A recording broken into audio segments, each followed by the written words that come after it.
Learning techs and tricks as a low-rank wrecking ball player, and by a low-rank wrecking ball player, I mean everyone who's below GM, is something that I call extensive development. And in video games, it doesn't make any sense.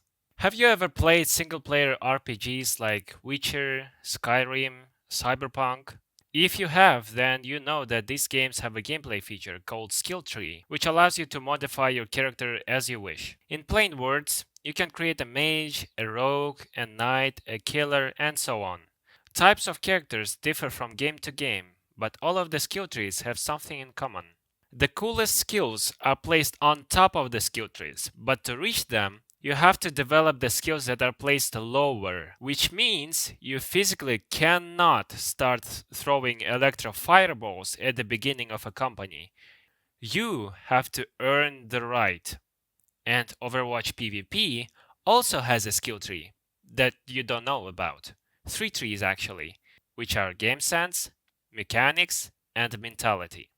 On top of the mechanics tree, there are your favorite tricks: double boop, triple boop, 180 rebound, super jump, and so on. These techs are electro fireballs. If you try to throw them at your current level, you will fucking burn your hands. You can't make a kickflip on a skateboard if you fall every time you turn to a side. You can't build a sculpture of a lion on top of a roof if the house has no foundation. You can't drive a race car if you barely understand road signs. You can't paint a Mona Lisa without being able to draw a regular circle. You can't make a ratatouille if every time you slice vegetables, you slice your fingers. You simply cannot. I don't care if you say that your game sense is good enough or your mentality is great, because these characteristics don't have any skill ceiling, and there's always something to work on.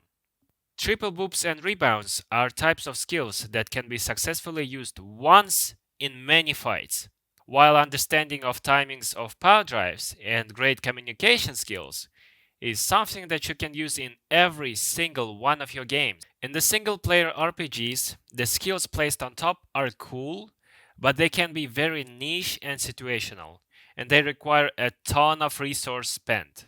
While the basic skills require much less resources and are useful almost always.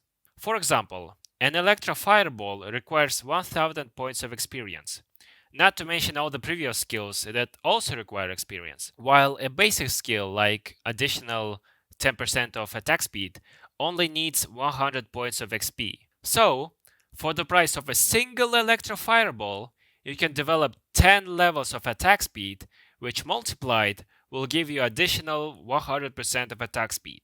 Same thing in Overwatch. Let's say developing a single level of fight awareness requires 10 hours, while being able to make triple boop once in hundreds of games requires you 100 hours to learn and practice the tech.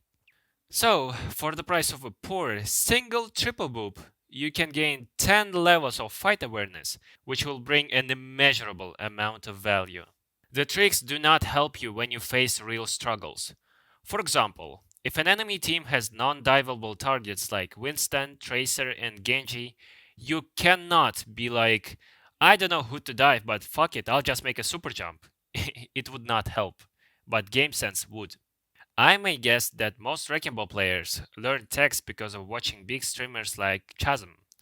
And I don't mean to talk shit about him. I have nothing but respect for Chasm, but it is really hard for an average viewer to learn anything from his gameplay because it's too fast and flashy. People do not understand how much brain work is put behind these tricks because all they see is a hamster guy going crazy. If you want to improve, please stop looking for clips and aim towards a slow and rational gameplay. The basic skills are not that hard to develop compared to tricks and techs. So, how can we stop learning and using tricks? We have to forget all the hard techs. We will use only three basic techs: boop, boop plus pile drive, and pile drive with a ledge. No more, no less. In actual games, we will have to hold our horses and play much, much slower by taking breaks to scout info, pre-plan our engages, and pre-plan our escape routes. There are so many more useful things that you can learn, like map awareness, HP management, basic movement, timings of engages, positive mentality, communication skills, how to play against counterpicks, how to play against Brig Zen combo, how to play with a slow composition. There are so many things to learn. So please stop learning TECHS. In my Discord server, you have a free access to my students' notes, which contain pieces of advice for self improvement. No tricks, no little tips, no BS. The notes that I write are made to fix actual problems that players face in their games and bad habits that are holding them back. So please join our Discord with the link in the description down below and get the access to these notes for free. And if you want to get coached yourself in depth and receive a personal note, you can apply for coaching in Coaching Info. Thank you for your attention.